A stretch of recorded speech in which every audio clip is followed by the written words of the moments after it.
One of the most important facets of any business is customer service. In business, you are not only selling a product or a service, but an experience. Providing exceptional customer service and developing real relationships with your clients means increased sales, retain customers, new customers via word of mouth, and a positive reputation. You're listening to the Focus on Customer Experience podcast. Benjamin Del Grosso gives you the ins and outs of one of the most underlooked aspects in business today. Improve your customer service and watch your business skyrocket. 2, 1. Now, here's your host, Benjamin Del Grosso. Hello and welcome to the show. Today we have Louis Vandervalk. This guy is pretty awesome when it comes down to Google My Business and helping people out. A few months back, he gave me a few pointers that really blew me away. He did this whole screen recording and explained to me that what I could do to improve my Google My Business, and I took full action right away. So if you're looking to, get your Google My Business listing going in the right direction, this is the guy. So Louis, why don't you tell us a little bit more about what you do and who you are, where you're located. Sure. Yeah. No, appreciate the kind words in the intro. And I will say, I do those videos for a lot of people, Benjamin, and it, when you messaged me back, I think it was within 24 hours, you had implemented everything I showed you. And that honestly made me so happy. And the few people that implement and come back and say, hey, it made all the difference. That's what fires me up, and that's what gets me going. So I appreciate you doing that. But yeah, who am I? Where am I? I am on the other side of the country from you, a fellow Canadian. I'm on the east coast of Canada in New Brunswick, and I run a marketing agency. And basically, we play in everything Google. So Google business listings, as you said, websites, SEO, and Google Ads. Those are kind of our jam. So that's what we're doing currently. Yeah, it's awesome. Yeah, and you're also in junk removal, right? Yeah. So I partnered, my business partner actually in the marketing agency, Blue Crocus Solutions. Ryan came on with me beginning of 2021. We were friends from university. I brought him on. And then May of 2021, we decided to start a junk removal company. We've always been looking at some ways to diversify. We basically have the ability to turn on the switch for any market, that any market or any niche that we need. And we saw an opportunity for junk removal and went for it. So I think we had the idea May and middle of June 10th, I think, was our first job. We'd gotten in the truck, gotten insurance, gotten everything deckled up, and we're off and rolling with a website and everything. So yeah, it's been fun, not only to diversify and get another niche under our belts, but to actually implement all the stuff that we tell people they should implement, kind of like I was doing with you in the video, but also to test out some new things that we can use for clients. We can test it on our stuff. If it breaks, that's fine. We'll fix it on our stuff, but then we know something works. We can then say to people, hey, you have to do this. We know it works. We're not just blowing smoke and wanting you to pay us big marketing dollars for it. Well, yeah, and that's the important thing, because I've done business in the past with people who say that they're experts in, SEO and experts in building websites and experts in Google, right?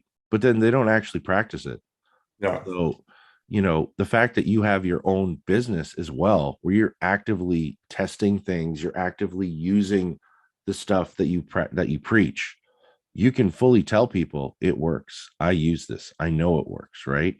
And other than, playing with, hey, you know what, in your market, maybe it's not junk removal, maybe it's garbage removal is the keywords or whatever, right? But that's all stuff that you know how to research specific by market and utilize the tools so you can find out what's best to maximize your clients' experience, I guess, right? Yeah, I mean, it's the sneaker or the tennis shoe, right? What people actually call it in their market. But a lot of that comes down to, we'll get the plan laid out, and then we can actually monitor it. So we can see, are people looking for sneakers, or are they looking for tennis shoes? We don't actually work with any shoe companies, but as a, tomato example, right?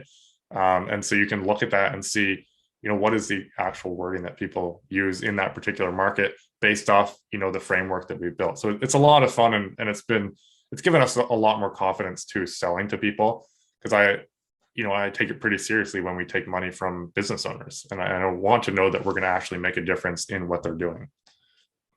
Yeah, that's important. It's important.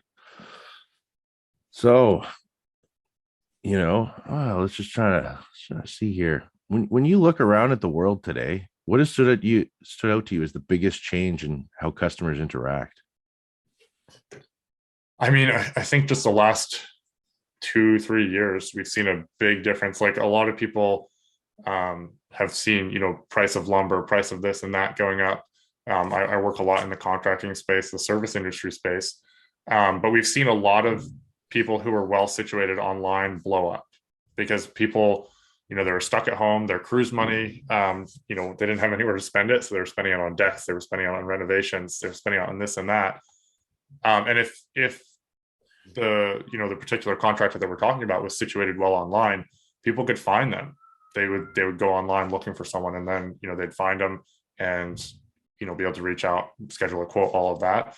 But a lot of people are still stuck in, hey, it's all word of mouth. But word of mouth is dying, I think, to an extent, because there's not the same water cooler talk, there's not the same in-person discussions of just passing knowledge back and forth between people. And so now people are going online more and more, being trained by the easy access to stuff to go find stuff online. And so if you're not there, your customer experience can't even happen, no matter how good of an experience you have, because people can't find you. It's weird. It's like the new word of mouth is almost like the networking groups, because I find when we're both involved in networking groups, right? Yeah. And I'll find somebody goes, I'm looking for life insurance. And because I do these podcasts and I get to know certain people, I'm like, oh man, Greg Birch does life insurance. Tag Greg Birch on that, right? And then because I'll remember somebody else does, something else that somebody's asking for, boom, I tag that person on it. And next thing you know, that's the word of mouth, because I've interviewed that person, I've gotten to know them. People do business with people they know, like, and trust, right? And so now I'm referring those people, right? I think I even had someone where I think I told them about you a few months back, because they were looking at some Google My Business stuff. Mm-hmm. But I don't know if they reached out to you or not. But you're my guy in Canada. I appreciate it. No, I appreciate it. Yeah. But no, I think you're right. It's having, once someone does connect with you, then you've got that ability. I mean, your show's about customer retention, customer service. So if you can impress the people that you collect off your website, off your Google business listing, off of word of mouth, if that's still going for you, then they're going to tell more people. I mean, I'm sure someone said it on your show, but a bad experience gets told to 10 people and a good experience gets told to 1 or 2. So you've really got to, make sure that you provide a good experience for people. So I was talking to a client on Saturday. We were both talking about customer experience and everything. And I said, and he said he went with me because he seen that I had 71 Google reviews. He seen I had really good, authentic reviews. He could see how people were writing them and everything. And he decided to go with me. He was hesitant at first because he still seen that I was still a newer business.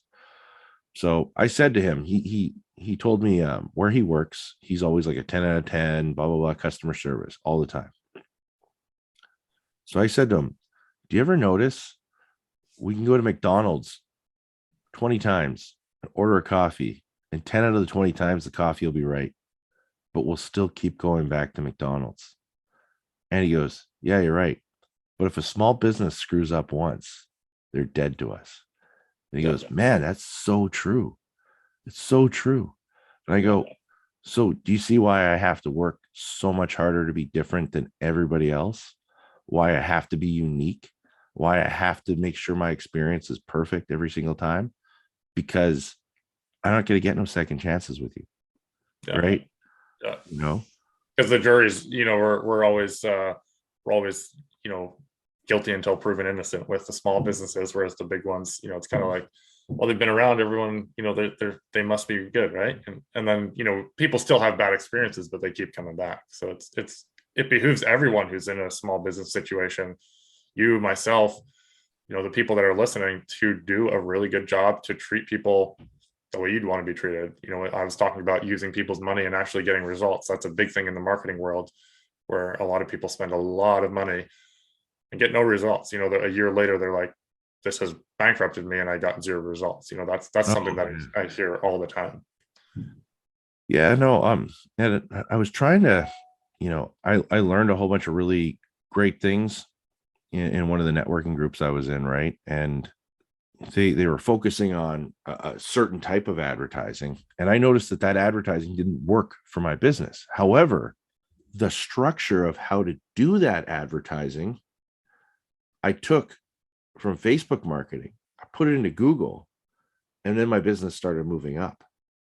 Right. So like, I guess the wording would be the framework wasn't wrong at all. Yeah. Just the avenue. It was just the avenue. So I've tried explaining it to other people that, hey, you need to take your business, because it's similar to mine. You put it here, put your money there. And because I know what I went through, and it's all it is. And that's the difference between pivoting and just doing the same thing over and over again and hoping you're going to get a different result. Yeah. Right? The definition of insanity, right? Yeah. No, it's awesome. So what is one thing you do or have done to provide a positive experience? I think the biggest thing for us is communication, and something that we're still working on to improve. But communication along the way. Someone jumps in, just to take them through the whole, route of the journey. It's you jump on for a discovery call. We go back and forth, make sure we're the right fit for you, and then eventually they sign the contract. And then from there, it's a lot of people just disappear for a while, and then they pop up and be like, "Oh, hey, I've got a question," or here's a result or whatever. But staying in touch with people, especially at the beginning, to let them know exactly what's happening, to let them know what they can expect, who they should be looking to get contacted by from our team. Sometimes if it's Google Ads, Ryan's the main contact point. If it's websites, I'm still the main contact point. Letting them know the flow and who they should be expecting what from has been big for us. And we've gotten people who said they really appreciated that, but we're always working on that. And then communication when things go wrong. That's probably the hardest thing to do, because you want to, my gut reaction, 2 or 3 years ago would have been, all right, how can we fix it so they never know it happened? But something always comes up down the road. So now it's how can we communicate this to them to let them know exactly what happened, but also let them know, hey, we've got this in the bag, we're sorting it out, or hey, we don't really know what's going on, but we're on top of it, and we'll let you know.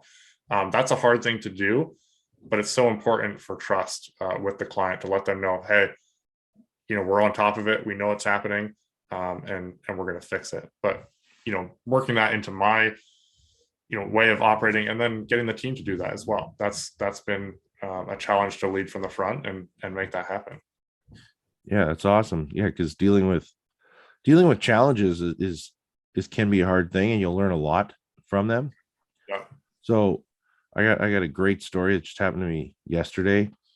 So back in July, I had a client wanted to buy from me, but she goes, I can't find your Google reviews. So she called me, goes, I can't find your Google reviews. You're popping up everywhere, but I only go to people who have good Google reviews. So I'm on the phone with her. Well, you got to go to Google Maps, and then you got to look up Safe Drive Solutions, and then you go here, and then I know it's not as easy to find as it was before, but and then I'm going, man, I've done this like 3 times in the last week. I just need to fix this. And she goes, well, sorry, like if it's not easy to find, then I don't know if I can do business with you. And I'm going, oh man, like she's grinding the gears on me, right? Yeah. So then there I pivoted, learned really quickly, got all my Google reviews built into the website, learned how to do that. And then yesterday I did her husband's car too. Nice. That's awesome. So I go to him, I go, I was hoping your wife would be here while I was working on your vehicle so I could thank her. And he goes, thank her. I'm like, well, she was so hard on me. And he goes, oh, she could be that way. And I go, no, like it's in a good way. It's in a good way. I said, because if she wasn't so stern with me saying, I only want to deal with businesses that have Google reviews and have that, and I can see they're authentic. And I said, because of that, I put the Google reviews on my website to make it even easier for clients to find. And when I did that, my business went up. I seen a big bump.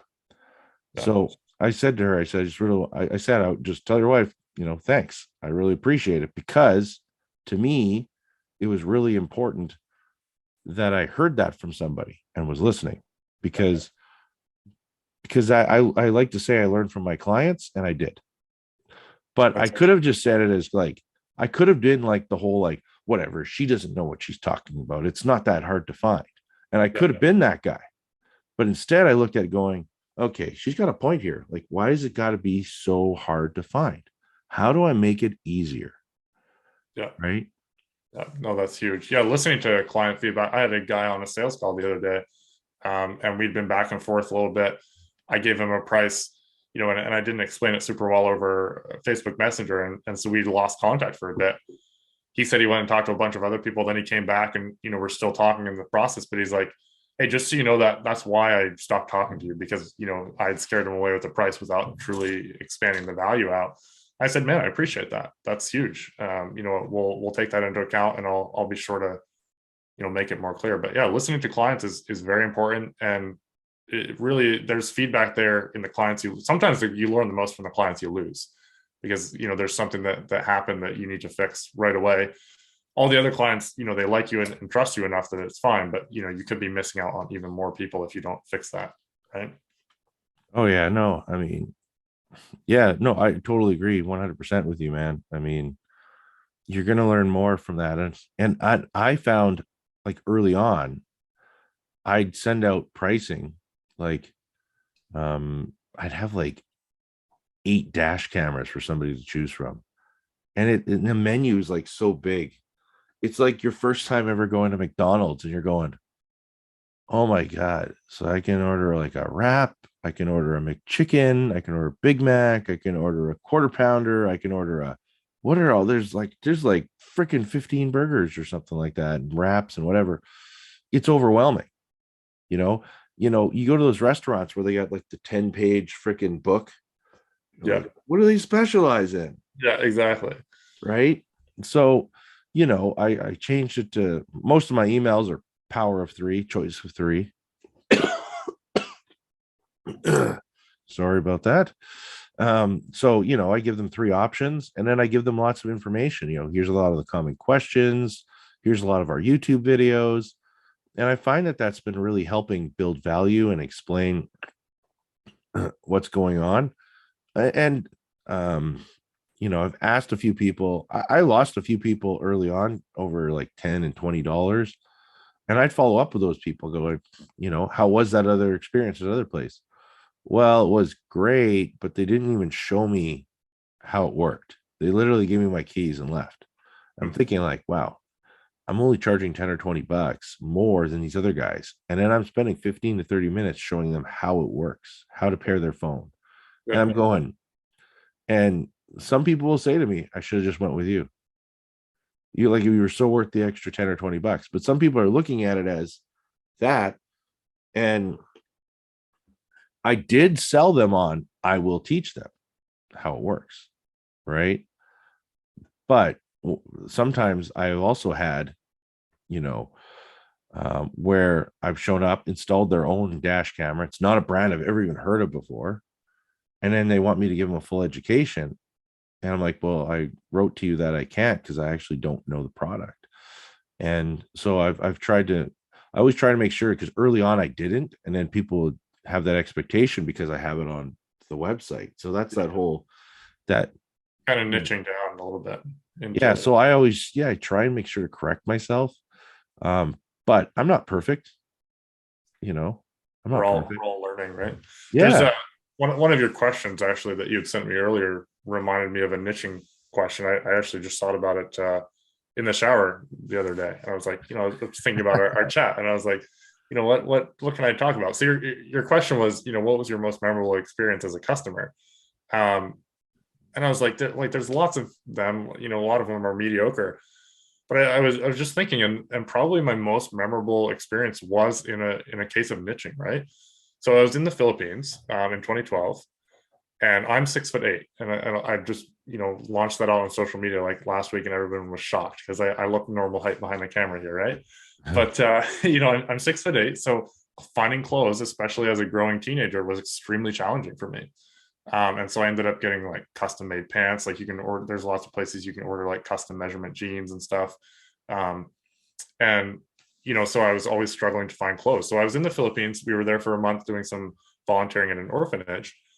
And the guy that had brought us down was like, "Hey, there's a tailor near here. We should go check him out and see what he can do." And so we went, and aside from the fact that my head almost got chopped off by a fan when I walked in the door, an overhead fan, we dove right into it. I literally took a picture from Old Navy's website of a jacket that I wanted, but I think I'd ordered it and sent it back because it didn't fit.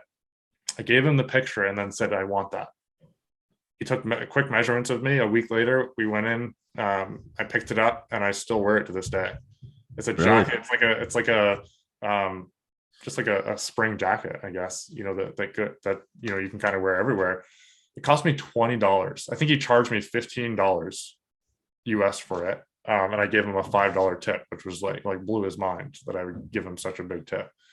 But this guy's specialized, and he gave me an incredible experience. Like it was seamless. It was fun. It's memorable. I've got a really cool story to tell about it. But he made me, he gave me exactly what I wanted. I came in.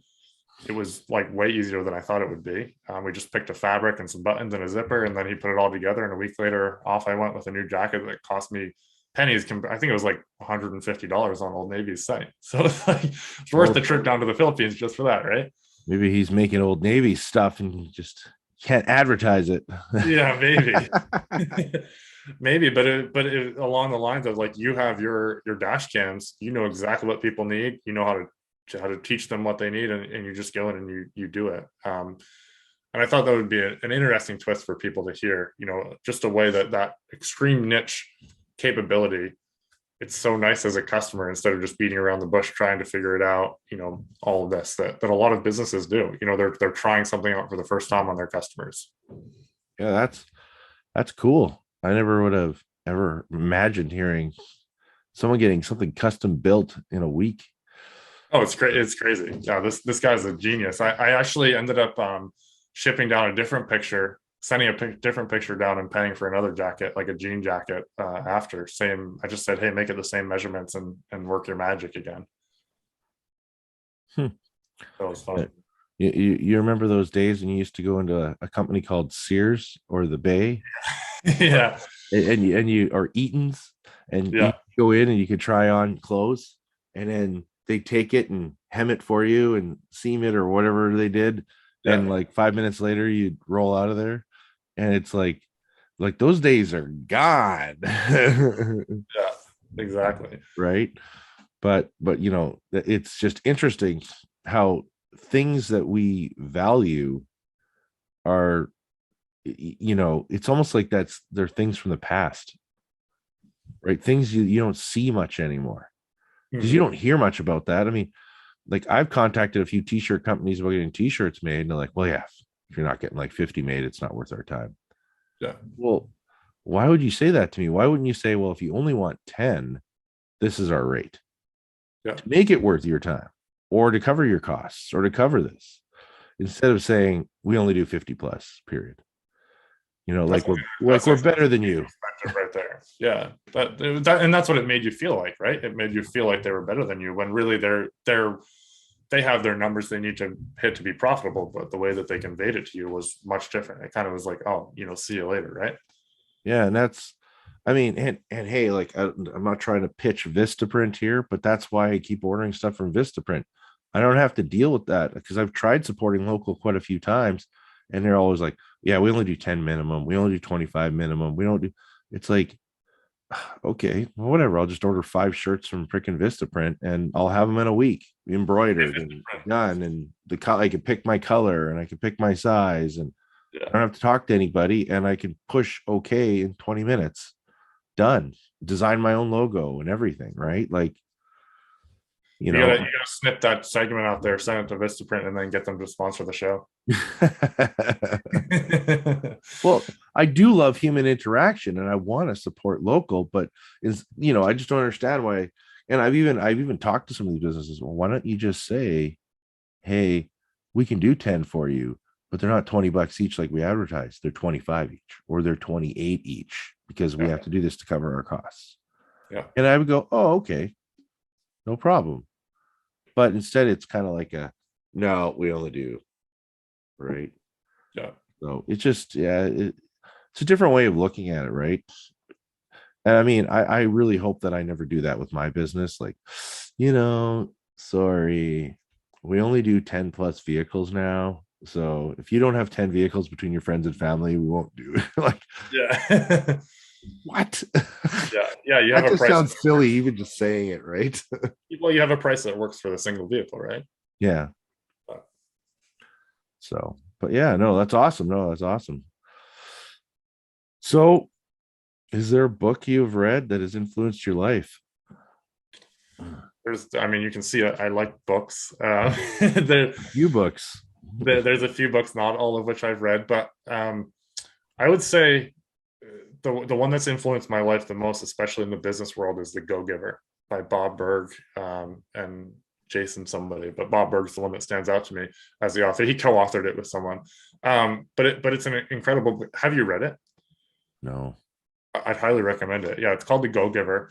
It's a short read. It's done in the form of a story, kind of a parable, if you will, but it's a story of a guy in the business world who's struggling, and they go through this transformation in his mindset and his business. I mean, his business takes off. But I read it March of 2020, I believe, when things were getting a little bit hairy. I was about to transition into full time in this business, and I was like, man, I got to make some sales. We've got to get stuff so that this is a good transition. And there was a sense of desperation at times. Hey, I've got to go out and hustle. I've got to take people's money, by hook or by crook, right? And so I read this book, and it just completely shifted my way of selling / providing value for people. And that's what it is about. Is, being a go-giver is providing value and not expecting anything in return. And that's just massively changed the way that I do business, the way that I interact with people, the way that, when you and I connected, that video, that kind of sums up what I learned from that is, hey, if I can provide 5 minutes of value for Benjamin, that's huge. Like that's something that I love to do. It's something that, down the road, you were recommending me to someone. Like I'm not doing it for the reciprocity, but there's this crazy reciprocity that happens when I selflessly give, and it's a work in progress, right? But that book is the pivotal moment for me in that whole process. Nice. Oh, that's awesome. That sounds kind of like the 1 Minute Manager, like Meets the Monkey and all those kind of books, right? I haven't read those. Yeah. Well, yeah, like working at Best Buy, we used to read a lot of the 1 Minute Manager books. It was all about like they were like kind of like a short story, and it was talking about how, I'm trying to remember everything clearly, but it's how the manager goes, and if you want to know how I really am as a manager, go and talk to my people. And it's like interview 1, and they're talking to employee 1 and employee 2 and employee 3, and it's all like this kind of story of how he interviews all them, and then okay, now how do you see me as kind of as a manager? And it's so they're like a short story giving you an idea of how you should be managing your people. I love it. Right. So they have a whole bunch of different ones, like Meets the Monkey, but the Meets the Monkey, if I remember correctly, it's like how to get the monkey off your back or something. So it's like talking about that, like the extra luggage that's on your back that you keep piling on instead of delegating it, right? Like me, I need to hire an employee and start delegating stuff. Yeah. Stuff off my back. Right. I love it. We were talking about that off camera, right? So yeah, that's the truth. But yeah, no, that's awesome. Go-Giver. Yeah, I'll take a look at it. I like those. I don't know, man. I got some books here I got to read. Another monkey on your back. I listen to it on Audible. So if you're driving at all, I don't know. Do you do audiobooks? I've been going crazy on podcasts lately, and well, obviously because I do a podcast, so I'm always constantly trying to learn and find different ways to do things. And then I need to get on Audible because I mean, I supported a bunch of people in Apex and in Arate that have books, Yeah. and like some of them I haven't even got to yet. It's like I Yeah. want to read. Back. Yeah. I want to read them, and one of the things I want to do is write my own book. So I don't know. I mean, I want to listen to them because I know there's some good content in there. There's usually some good nuggets, but at the same time, I don't know. Yeah, I might have to audible it. Take the The Go Giver is good the on short Audible. road. Yeah. Yeah, especially where you're driving to clients all the time. I think that it's great for podcasts, great for audiobooks. I listen on like 1.5 or 2 times, and you can crank through some great value that way. Yeah. Oh, yeah. You get so many ideas flowing all the time through my head, and then my whiteboard will be like packed like it is right now. And then I'll be like, where am I going to find the time to do all this? And then it'll be like in 2 weeks, it'll be almost empty, right? And then I'll be, oh, okay, now what? Yeah. More podcasts. Well, like I even went over and seen my friend's business and tell him you got to start doing these little things like I'm doing and little things like that. He's like, oh, I'll never get in front of a camera. Never. I'm like, well, why? He goes, oh, no, it's not me. I said, dude, I said it wasn't me for years. Now I'm in front of the camera every week, multiple times a week. I said, and now Spotify approved me for video. So now that's pretty cool. So yeah, so now I'm when gonna pick your brain on that process because that's a pretty cool thing. Yeah, dude, I don't know. It just said you've now been approved for video. I went look, I love it. Cool. So now someone can listen to me on Spotify, and Joe Rogan with 30, 40 views. not 11 million. Not 11 million. You'll be in the millions soon. But that's awesome. If there's one thing you could change in the entire world today, what would it be and why? I think we touched on that a little bit at the beginning, didn't we? But I mean, it's that's fine.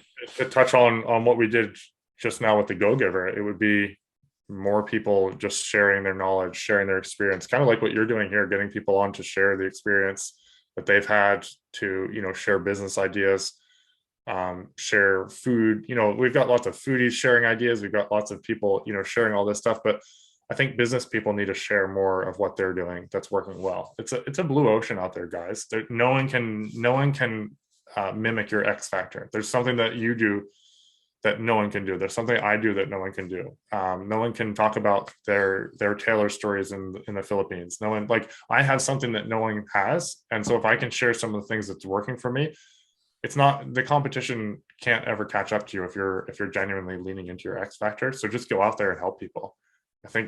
I really think more people need to do that, because all the people that have done extremely well in business that I've seen have done so by helping people, and it's a powerful force. Nice. Yeah, that's awesome. You have any final words of wisdom for everybody? It seems like a theme that we've developed here, but just help people. Be the change you want to see in the world. There's a lot of things we complain about, and a lot of things that we think can't be fixed. But be the change. Help someone. Buy a coffee for someone behind you in line. And if it comes to business, share things that have been working well. Obviously, if it comes down to anything Google related, websites, SEO, Google business listings, Google ads, reach out. I'd be happy to help you with an audit. No strings attached. Just drop some tips for you in a video. But share your tips. I'd be happy to share tips with anybody who's listening. But make the world a better place. It's awesome. It's wicked, man. I mean, so how does everybody connect with you here, Lewis? Yeah, you can find me on social media. LinkedIn, Instagram, Facebook. Facebook, I'm probably the most active on. So it's Lewis Vandervalk on Facebook. You can find our website at bluecrocus.ca. And, you can reach out by phone there. I've got a Canadian and a US phone number. You can drop a form message there as well, just to get in touch with us. But, find me on socials, find me on the website, and reach out anytime. Be happy to help.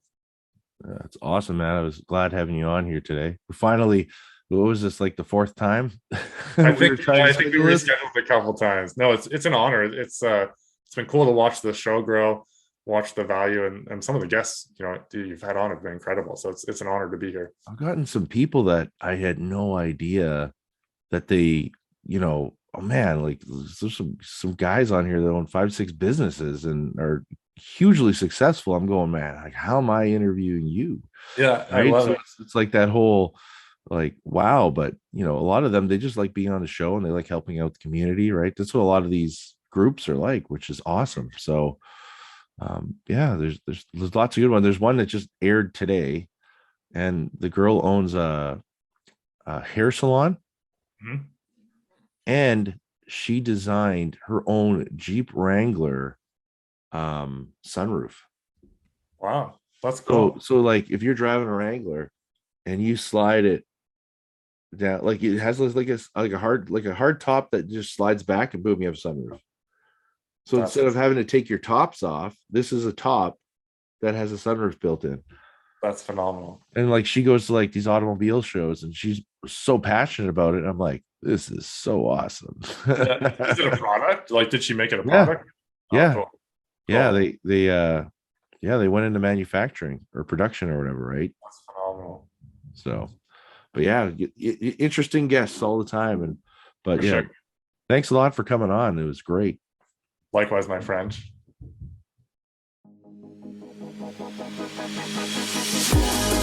Thanks for listening to the Focus on Customer Experience podcast. Be sure to subscribe wherever you get your podcasts so you never miss an episode.